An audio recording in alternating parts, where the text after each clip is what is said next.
Hi everyone, Joshua Hanlon here, and today I'm at the First Division Museum in Cantigny Park in Illinois, and I'm joined by Jessica, and we are standing in the large kind of atrium area between the two different sections of the museum that cover a lot of the history here. And so before we launch on in, why don't you give it a little overview of kind of your role here as well as the time period and what the museum covers? Sure. So the 1st Infantry Division of the U.S. Army is what we cover in this museum explicitly. This is the 1st Division Museum.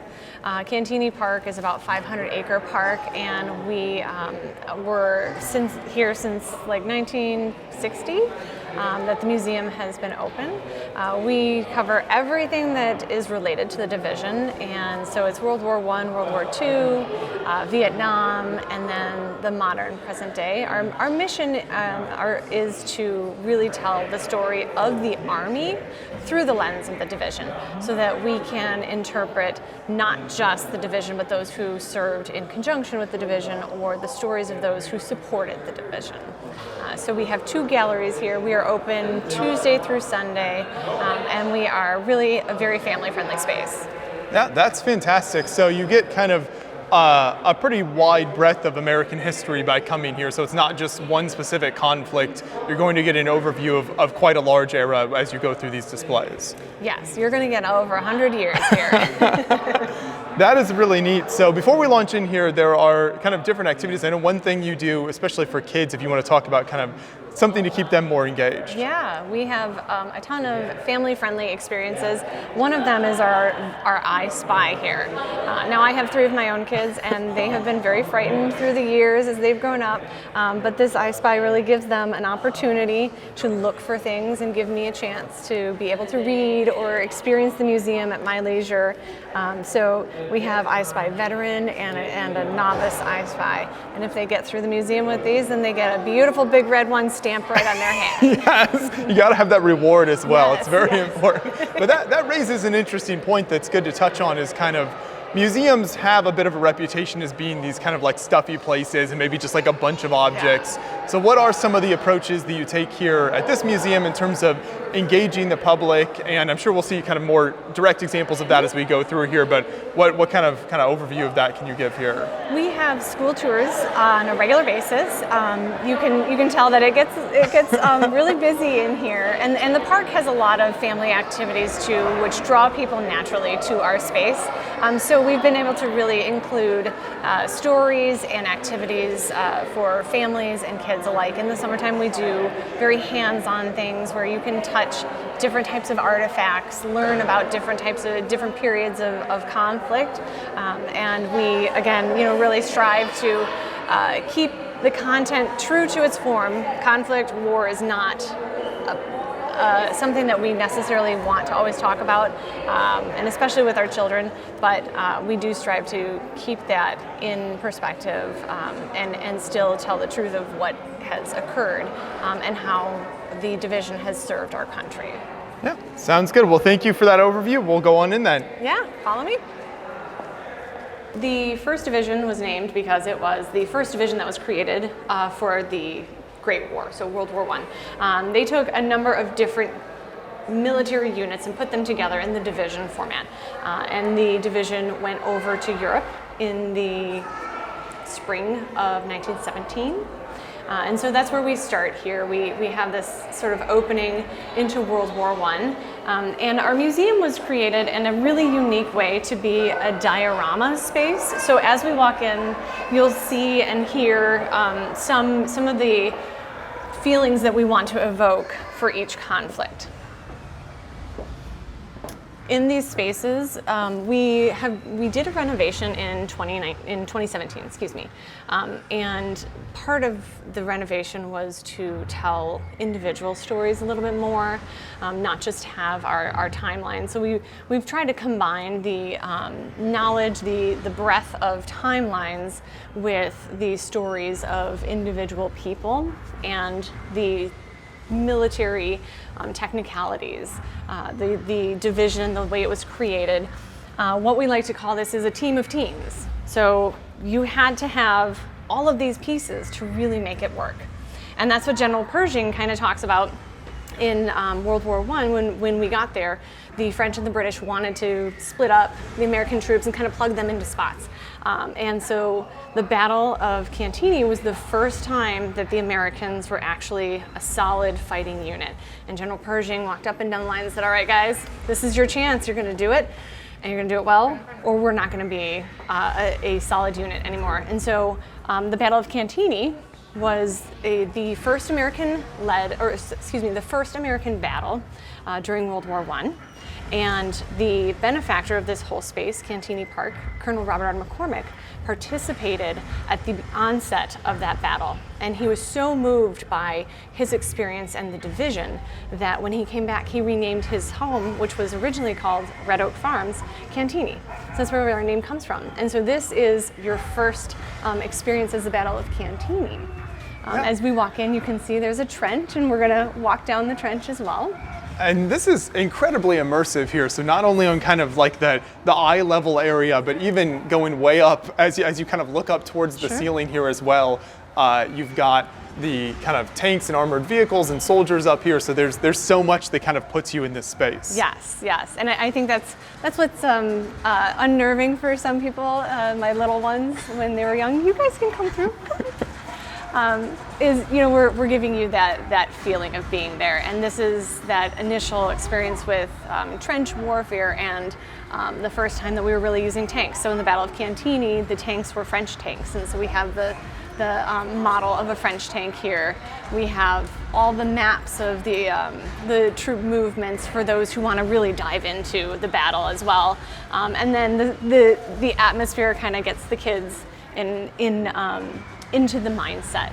If you listen carefully, we have the audio that will play through, and we had a curator who thoughtfully went through and took the sounds of all of the weapons that were at the Battle of Cantigny and created this rolling loop for us to really create the experience as well. You hear a rolling barrage, and you hear the show shot, and you can even hear some German voices. So again, we try to be very thoughtful about putting it into context and really being true to what was the Battle of Cantigny. That is so fascinating. I love how that speaks to, I think, just the level of commitment and work that the museum workers put into a space like this. And there's so much that goes into it that I think even the public walking through, you're immersed in it all, but you don't necessarily appreciate kind of every aspect like that. So it's great to hear about kind of all those different elements here. As far as kind of like the materials themselves, this takes a lot, I'm sure, to build all this up. So what is a lot of this made from? Is it things that are kind of easy to assemble and put this all together? What was some of that process like? That process happened before I was here. So okay. This is original to 1992. Most of it is your basic building materials. The tank is not an actual tank, so it is not metal up there hanging over your head. Right. But these murals were hand painted. Wow. So there's a lot to it. All the products that go into here are pretty typical to what you see now with immersive museums in our space and a lot of other spaces. The 1st Division didn't spend much time in the trenches, and to be fair, I think our trench is a little bit taller than what they might have been in, but again, it's that experience, and the tank above us is, the tanks were intended to really be able to cross the trenches. So you're getting that feeling as you come down here. We do a lot of scouts and kids tours in here, and so we have to have those talking points as well. So being in the trench here, we talk about our Medal of Honor recipient over here. His name is Daniel Edwards. Dan Edwards unfortunately was in a trench in Soissons in July, and an explosion happened and his arm got trapped, and he kind of came to and realized that he was trapped, and he heard footsteps coming down into the trench, and it was the Germans that were coming towards him. And so he took out his gun and he pointed at these Germans, and in his story he stopped, 8 or 12. Number changes, right? And he stopped them all and he yelled at them, and they were so surprised that they just stood there, and he was able to put his gun down, take out his Bowie knife, and cut his own arm off. It was only hanging by a shred, but he cut his own arm off, tourniquets it up, and then he takes his arm from the wall and hands it to a German. and makes them walk as his prisoners back to the front lines. And as they're walking along, another explosion happens. A couple of his prisoners expired at that time, and his legs get injured, like not blown off, but deeply injured, and so he can't walk. So now he's got one arm and he can't walk. And he has the other prisoners of war carry him to safety behind American lines. So that is his story. You can actually find it on YouTube. He did a Ripley's, believe it or not, and he earned the Medal of Honor. So this is one of those experiences where you can't even read that much on here. But he was a character. He was one of our big talking characters back then. Yeah, that's an incredible story there, and those types of stories are what make coming to the museum so amazing, and just exploring that. And obviously, in addition to that, you've got the objects. So I noticed as we kind of came down in here, once you get inside the trench, you start to display more of those kind of trench-related objects and the things that the soldiers would have had about them on kind of their day-to-day use. Absolutely. Gas warfare is a big conversation that we have about the science of the gases, right? Being heavy enough to linger in trenches, the injuries that occurred, and how we were able to get around it, or not get around it, to survive some of it. So you can see some of the gas masks on our soldiers here. I'm going to skip ahead past our maps for a moment, and the Americans at home. This is a whole war diorama, but the Americans at home were supporting the conflict in many different ways, and one of those was in these gas masks. They had that activated charcoal. Right? And so women's groups and scouts and kids were collecting barrels and barrels of peach pits and walnut shells and coconut shells, and they would use these as the byproduct to make the charcoal. So people were doing their part to support those that they knew were in the conflict. So little things like that we're able to articulate when we do tours here with groups. Yeah, that's such an important fact. I mean, just the idea of kind of supply and logistics in general, which is generally considered kind of the more boring part of military history and things that people want to gloss over a lot. But none of, obviously, the fighting on the front lines is possible if you don't have those supplies and logistics in place to get those things there to the troops. And so it's a really important story to tell, and the millions of people involved back home in creating all of that. Sure, yeah. And that becomes super important in a lot of different points in conflict. We experienced a lot of that during World War II. We, as in the division, experienced that during World War II. So we moved through World War I at a pretty decent space and pretty decent clip here. The Americans and the divisions maps again for those who want to dive deep into where they were and what they were doing. And then with the maps, we tell those personal stories here. And you can see we have a number of individuals that are highlighted, and their objects that they were able to bring home to us are highlighted as well. Some, really fun things. The comparison between number 12 is a German bugle and number 9 is an American bugle. And we can talk about buglers. This is the only toothbrush that we have on display here.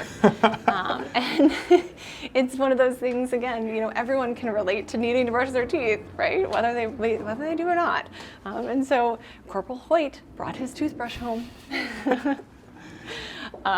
And this is something that we have actually worked on since the beginning of this year, so this whole space. And we revised a little bit of the story in order to be able to tell stories from individuals who otherwise might not have a voice.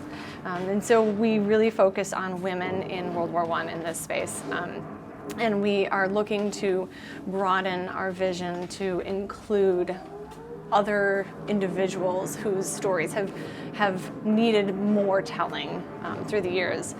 So we include women such as Marie Flood, who was a Chicagoan and a Hello Girl. And we have our YMCA workers. This was Margaret McCulley. She was a cantina worker, and she served the 79th and then the 1st Division. And then we have, some nursing items from Colonel McCormick's first wife, Amy McCormick, who spent months in Paris and organized a lot of health relief as well. So again, talking about the individuals who are not necessarily military, not the 1st Division, but of course, like you said, couldn't be done without right. it. Yeah. When it comes to telling these types of stories, what is the research process like that versus kind of the standard veteran soldier story? Is it more difficult to find information for some of these women that are featured in these exhibits, and is that not as readily available? Very often, it is more difficult to get information about women. The women who came home came back to their regular jobs, just like the men did, but they didn't necessarily have the resources here at home, whether it was the VA benefits that they didn't usually get or use, the American Legion, which they weren't allowed to be a part of. And so it was just back to the normal thing. And there are many women who have been buried, and their families, right? An obituary has nothing about their service, but they have served. So it is a little bit more difficult, but we're finding that people are opening up a lot of new avenues to research women and their experiences in the conflict as well. We'll move a little bit more quickly through here. This is an interwar space, which it's difficult to describe and explain that people came home and went back to their life, and 20 years later there was another war, right? But things happened in between. It didn't just happen one and then the other, which so often we get that in history lessons and quick commercials on TV, split up 2 wars, right? So this is our interwar space, and again, a difficult time to really express, but it's that build-up, and that becomes important, when we talk about those things in more modern terms, build-up and deterrence and understanding politics. This is a very political space if you really want to talk about it in that manner, world politics. And so we don't dive into those. Rather, we talk about what the military was doing at that time and how we were affected by what eventually becomes the World War II, the conflict in Europe again. So the 1st Division had some downtime. They did end up coming together and getting ready for the going overseas in World War II. They originally thought that they were going to go to Europe, right to the mainland, and training was at Fort Devens, Massachusetts, and they're training in the snow, and everybody's all gung-ho, and the first place that they go, North Africa. A little bit different. Yeah, exactly. They were shipped from New York to England, and England to Scotland, and there was a lot of training going on there, and it wasn't until they actually passed through the Straits of Gibraltar that the average soldier was informed that they were going to be the spearhead in North Africa, and part of that very first landing, that very first conflict that we participated in was going to be there for the European theater. So we have our North Africa Mediterranean space over here. And we have, of course, focused on the German soldier in this space and the German machinery that was there. General Rommel is an infamous character. Some people would argue that maybe he was the greatest or not the greatest general, right? But we touch on those, but we also touch again on the untold story of the Goumier. So it's a very politically charged space again, right? It was a colony of France, and there's French soldiers there, and who are they fighting for? We're not really sure, or we can talk about who they're fighting for, and the colonized people, and who were they fighting for? Themselves, somebody else, a colonizer, and French Goumier soldiers, Free French Goumier soldiers, were some of those native individuals who supported the division and the American troop movements as well.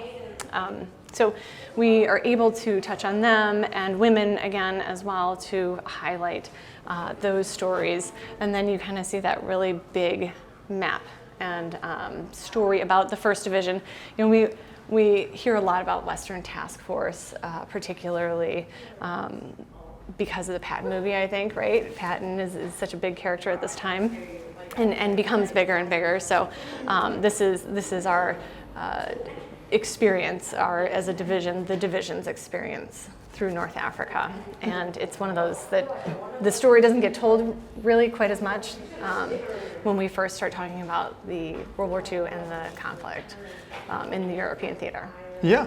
So you've talked a lot about kind of the complexity of some of these exhibits here and the political ideas, and there was obviously like so many countries involved and so many different kind of perspectives on this.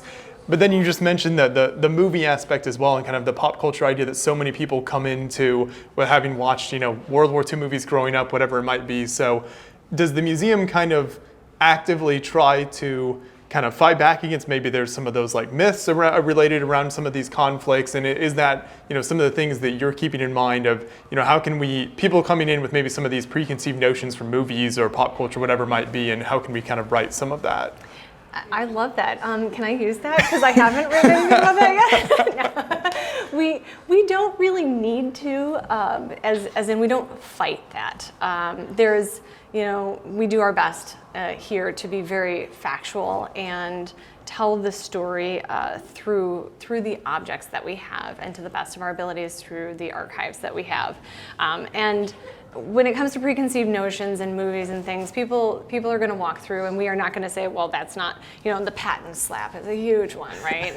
and the story is that it was a First Division soldier. So, we don't have anything about that here, and we could talk about that in any of our number of programs, but we don't. And I don't think that people take that, as something that they would learn here or learn to contradict what they see here. Mm-hmm. We have had many experiences with pop culture, whether it's Brickmania or World of Tanks, and there's another video game, the big red one, and so I know that with those things, really strong background and historians have been able to support the building of those pop culture things to do the best that they can to be true to it as well. So I do have faith in most individuals who come through here and those who really try and tell the division story as well.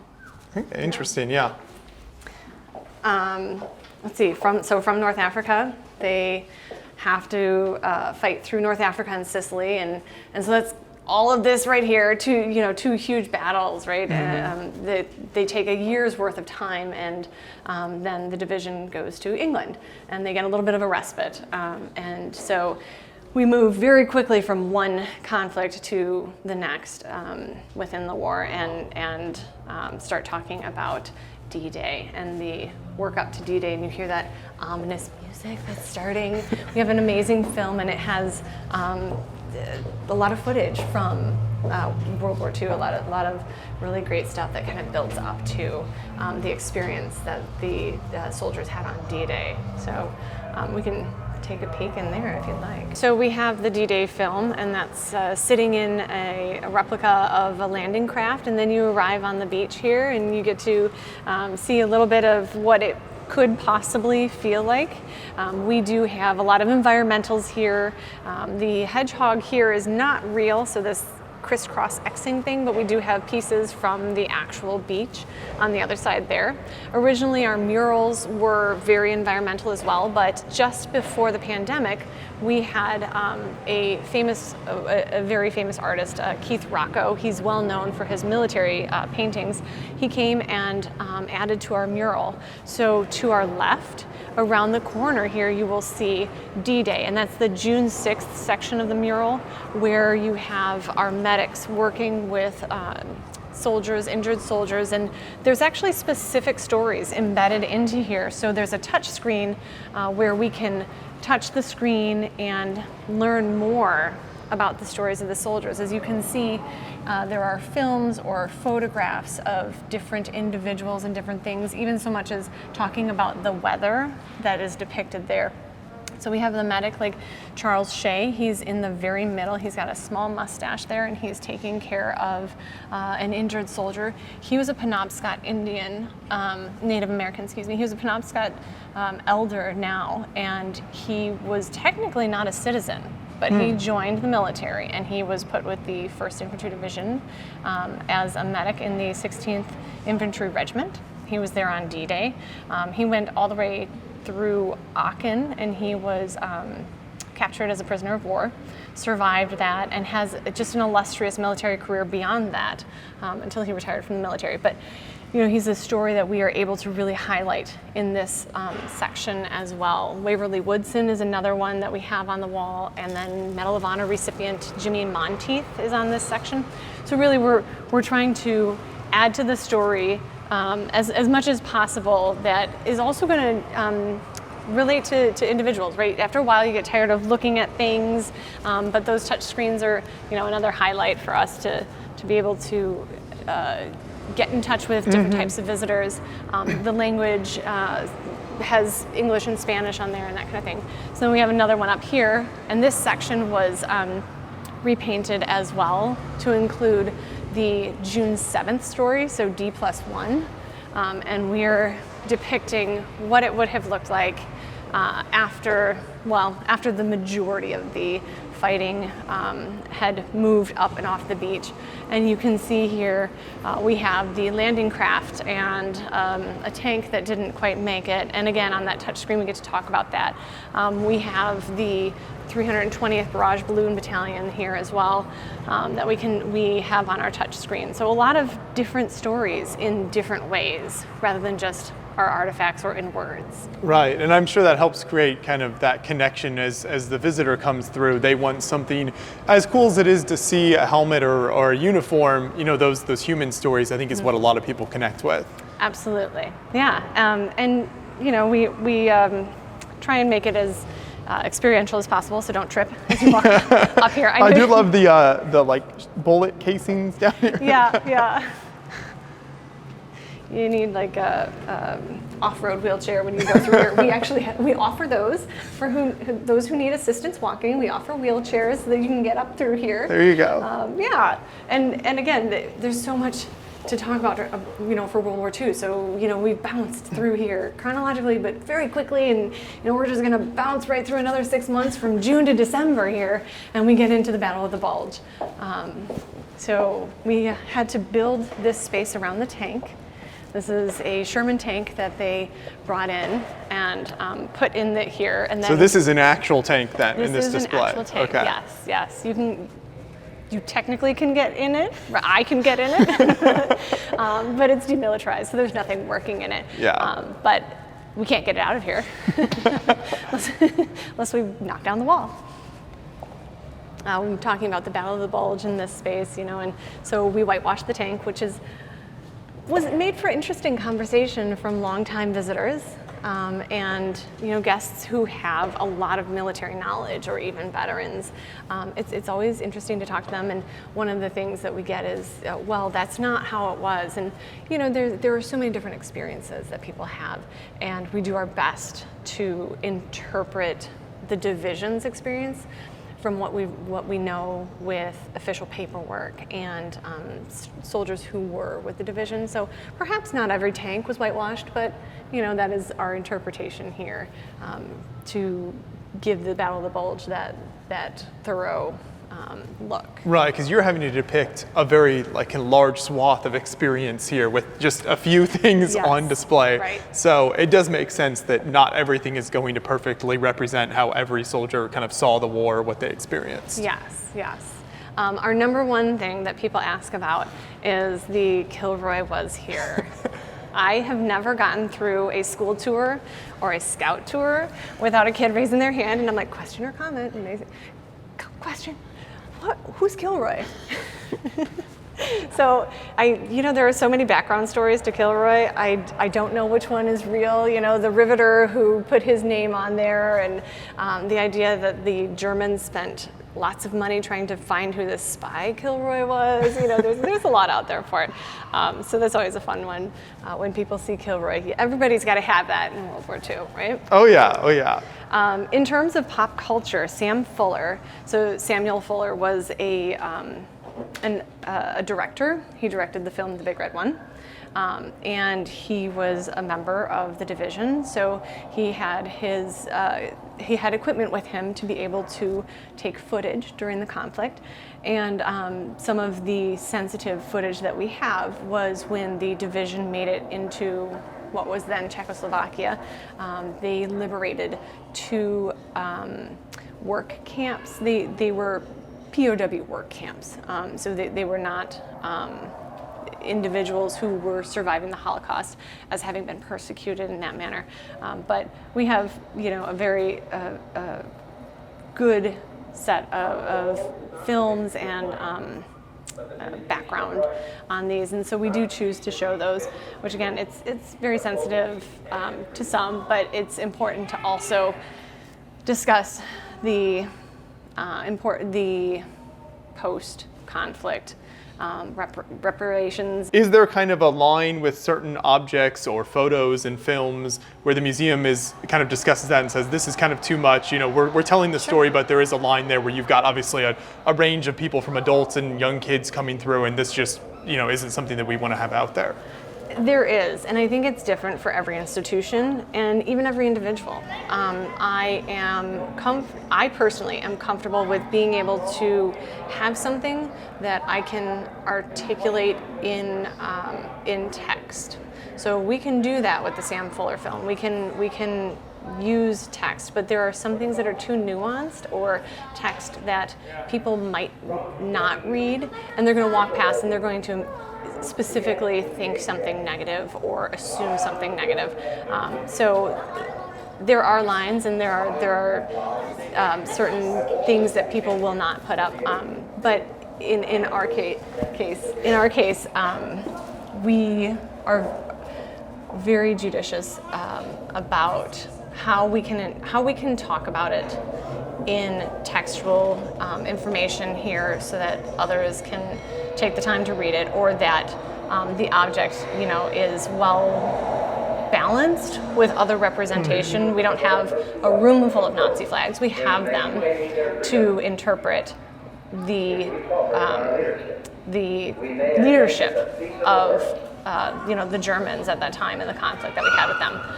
So does that? That makes it right. Yeah. You balance it out and make sure it's contextualized and presented in a certain way. Mm-hmm. And that'll makes perfect sense. So I'm sure it's a difficult line though, I'm sure as well, and lots of internal discussions as you try to figure that out. Yeah, exactly. And there are good guys and bad guys on all sides, right? Mm-hmm. So you don't want to not tell all of that story, and sometimes we've made mistakes, and so we do try and at least fill in some of those stories as well. Yeah. But moving on through, the 1st Division did not participate in the Korean War conflict because they stayed on occupation duty after 1945. So this is what we call our Cold War gallery, and this just talks about occupation duty and what that space, or what that was for the division. And then they ended up going home just before 1965. They went home in 55, I think, and then they spooled up again for the conflict in Vietnam. This is the least loved hallway because it's hard for people, to get that sense in that space, and it's something that I will change eventually. But you jump right from World War II to Vietnam, and so we do skip Korean War because they weren't there. And again, you can get as deep as you want in here with the division changes. It goes from, we add the where is it? Air. Like the aviation support. battalion. Thank you. Yes, aviation battalion. So there's a lot of really in-depth military pieces in here that you can read and look at, our maps, and Vietnam is a very technical gallery here because of that. And I think that it needs verbal interpretation sometimes for those who can't really get into that much of the technicalities of the conflict.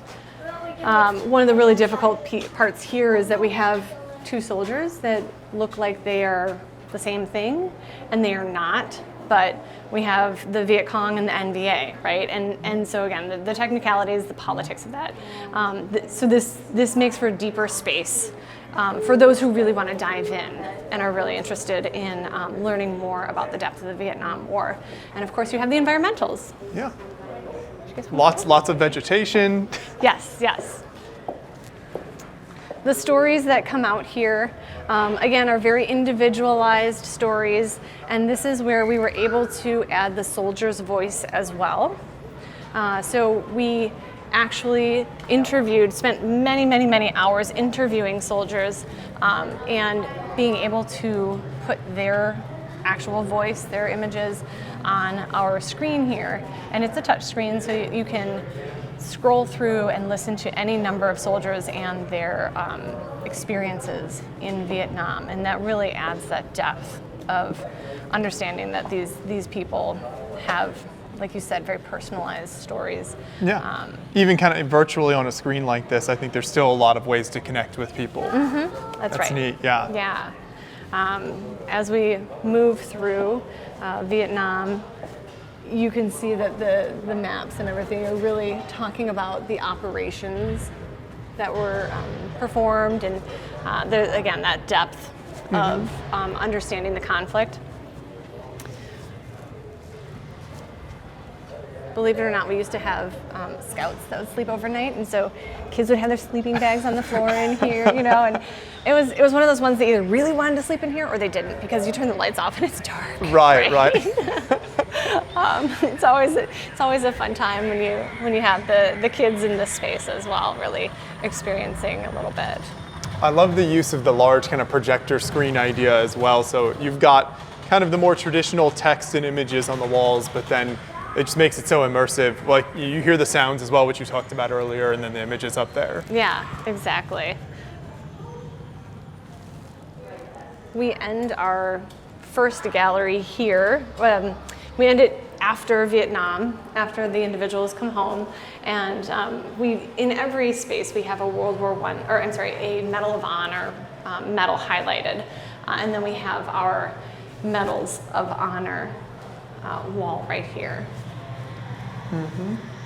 And you can't, walk out of a space like this without, of course, knowing the 1st Division and the Big Red One. They're no mission too great, no sacrifice too great, no mission too difficult to be first. There you go. Yeah. And there you have it, and it can take as long or as short of a time as you want to get through this space and back into our lobby. So it's a giant horseshoe that you get to move through. Okay. You will eventually make it out. And then there's a whole nother space. Conflict keeps happening. So we added a gallery in 2017. We added a community connection in 2020 so that we can actually have individuals. You can see there's a Marine Corps uniform over there. Individuals from our community are asked if they want to participate in telling their own story. Soldiers around here, or individuals who were soldiers here, they have their own experiences that they want to tell, or so many times people come in, they're like, oh, I'm a veteran of blah blah blah, and oh, do you have anything about the Navy or the Marines? And we don't, because that's not the mission of this space. So we wanted to give them a voice as well, and so we were really able to learn from individuals in our community. So this month we are highlighting a gentleman who was a Marine, and his wife is a teacher in Batavia, Illinois, and so we're able to... We can head over that direction and take a look, yeah. We're able to borrow his uniform and some of his more precious objects that he lets us put on display for about 8 weeks. Okay. And if you're old enough to be in a museum, right, you may as well put it there. And I like how it says the community connection here, so it kind of gives you that idea that you're, like you said, a few personal objects and things here. Yes, yep. And then we curate their story and tell a little bit of that as well. And it's funny too, because a lot of people, they're like, oh, I didn't do anything, because they might not have been deployed somewhere. But of course you did. You all were a part of, the military story at some point or another. So we do like to make sure that they are recognized as well. Yeah. So we have Duty First. Duty First is a thematic space, so it's sometimes a little more difficult for people to really gain a foothold in, because we didn't have enough space to really build on chronologically for the last, 60 years. So when you walk in here, you see that there are colors on the wall, and those colors are highlighting different themes that we have picked out for the modern military. We have military assistance, coins, so counterinsurgency, battle, peacekeeping, and deterrence. And those 5 themes have spaces that are updatable, right? But they are always something in the modern military's repertoire, right? And that way we can use our space to maximize the story that we can tell about our contemporary army and what they are doing right now. So military assistance talks about everything from MIT teams, so those who helped Iraqi forces create their own police and army, to supporting missions in Africa. You can see if you touch the globe, you can go anywhere in the world that the division has been and get a little bit more information. And we have more of the soldier stories here. And these are phenomenal to just listen to. This gentleman right here actually is one of our volunteers. Oh, so nice. Yeah, it's great to have that experience and involvement as well. He was a dentist. And another job, right? Like you don't really talk about a dentist in the military, but it was great to listen to his story and to be able to see some of the artifacts that he brought back with him. And so, and now he volunteers here and gets to greet our guests. It's wonderful. Do a lot of the volunteers have some kind of military experience or that type of background at the museum, or is there a mixture of kind of everybody? There's a good mixture, yeah. Most of our volunteers are retirees just for the times, that we do need them during the weekdays and so on. But they all have a variety of backgrounds and a lot to offer for us. They do all of our docent-led tours, they volunteer at the kiosk, they volunteer down in the library, in collections, all of those places where we just need extra hands and extra help. Yeah. Yeah. We go through the main space here. We have a giant, I can't ignore this monolith here. It's our Black Hawk. And it takes up the center of the room. It was originally designed for a different purpose, but it has since been redesigned to be a film experience. So on the other side, you can enter in it and learn a little bit more about the Black Hawk itself. In this space, we have counterinsurgency and another Medal of Honor recipient, Ross McGinnis. I really haven't touched on weapons, and we do have a lot out, and they are well interpreted, but I cannot say that I am the expert for the majority of those, so I don't want to misspeak, except to say that we have a really great team that has done tons of research and writing to really, again, portray them in the right context of conflict. We're not gratuitously putting them out there. Right. You're not just kind of like covering walls and weapons for the sake of it because you have them. Yes. So the uniform down in our vault was Sean Winan, and these are pictures of his Humvee that was destroyed by an IED. And so we have the Humvee door here, and kids actually climb out, they step up there, and they move the door back and forth, and you really get a sense of how heavy it is and what it would be like to get in and out every day. So we intend to display Sean's uniform in this space as well. We have stories of men and women in this space, individuals from all walks of life, and there's such a diversity now that you see in the Army and the military in general. So we're able to capture that a lot more around here, and we hope to continue that. Looking at different groups, different people through the lens of the division. And their sacrifices and experiences. We have Cheryl LeBeau O'Brien, who was killed in a helicopter crash. We have Nurse Jody's uniform up there. We talk to a lot of individuals on our soldier stories where we're able to get a sense of different lifestyles, different things that brought them to the military, and how they have gotten through different military experiences too, because all 5 of these themes cover different parts of conflict, right? So battle doesn't just mean Iraqi freedom, it's desert storms. We have a desert storm map. We have a desert storm experience in here with CGI, where you can see a tank battle, and then of course the contemporary conflicts in Afghanistan and Iraq as well. So we really build all of that in one small space here. And then peacekeeping really kind of focuses right now on Bosnia.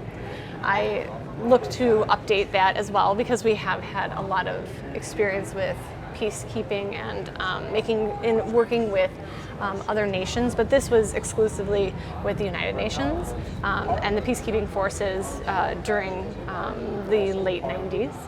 So Chris Stone was one of 3 POWs, and he served in the Balkans in 1999, and it's not frequent that you hear about them anymore, so him and the other 2 were doing a patrol along Macedonian border, and they were picked up and held as POWs for 30 days, and as such they were not treated well, but they were eventually released, and so we have some of their story here as well in this space. Mm-hmm. You can see how you get through the Black Hawk there, learning about the actual helicopter. It's very cool to learn that technology aspect, right? So yeah. There's so much technology for 100 years that the military has done that nobody would think about, right? That mm-hmm. that they have been on the front lines for.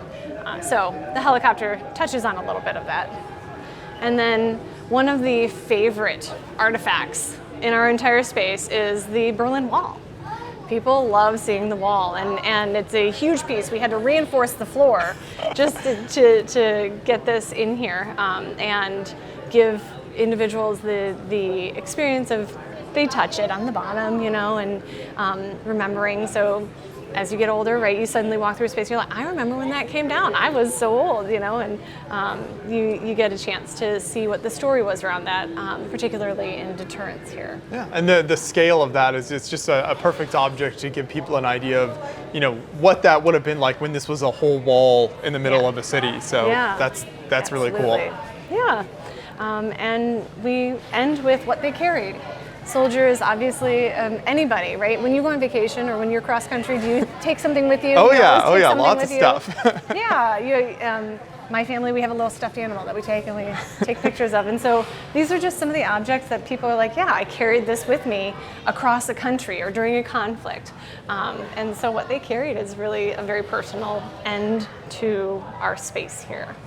Yeah, once again, kind of bringing it back to that personal side and helping people connect with that, which I think is really cool and really important.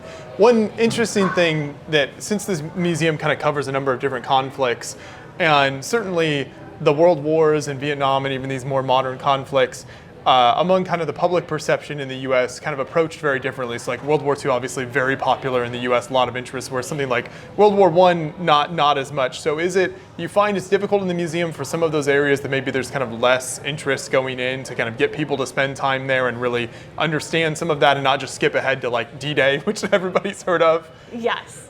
There is definitely a love for World War II. And it can be difficult, but that's where we employ really good graphic artists and the technology that we have in here, and artifacts. And so all of those things, we're looking to appeal to different individuals to stop and take a deeper look, whether you're listening to a soldier tell you their story to you, or you're looking at something they carried, an artifact that maybe is very simply something that you have on your dresser.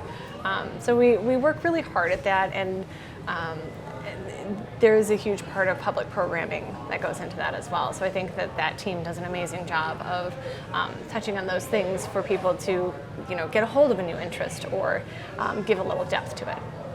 And you also mentioned a few things that have been kind of updated more recently, and even some of these areas that you want to continue to update. So how do you approach that in terms of, I guess, resisting the urge to constantly just bring new things? And I'm sure it's tempting to always be like, oh, we could put this here and we could add that. So are there kind of broader plans of, okay, we're gonna, spend this much time and just do this specific area in the museum, or how does that typically work? There are best practices that are laid out, in the general, museums studies and groups that will give you time frames for things. So a lot of it has to do with objects and how permeable, they could be, or how much rest time they need away from light and so on. Silk is a textile that's really can be difficult the older it gets, and so some of it is determined by that, and some of it is determined by how much time you have in a day and in a year, right? And how you want to work through those things. And then public interest as well, which is where we get to do a lot of fun things with temporary exhibits. So here we have a 5-year plan, and we rotate one large section and then a couple smaller ones throughout a year. And that gives us the spread to be able to do that. And then we have temporary exhibits that'll go for 6 months when we can bring out extra stuff. Very nice. Well, thank you for that incredible overview of all of the exhibits here. That was so good. And not only the history of it, but just kind of the approach the museum takes to sharing all of this. So this is a really amazing space for people who want to visit here. Where can they kind of find more info online? What's the best place to keep up with what the museum is doing? We have a website, fdmuseum.org. And so they can find out all of the information for the museum and upcoming events there. Perfect. Thank you so much. And for everyone watching, make sure you take the opportunity to come into the museum here. It's free to enter, so you can't beat that. That's fantastic. And just really immerse yourself in so much of the country's history.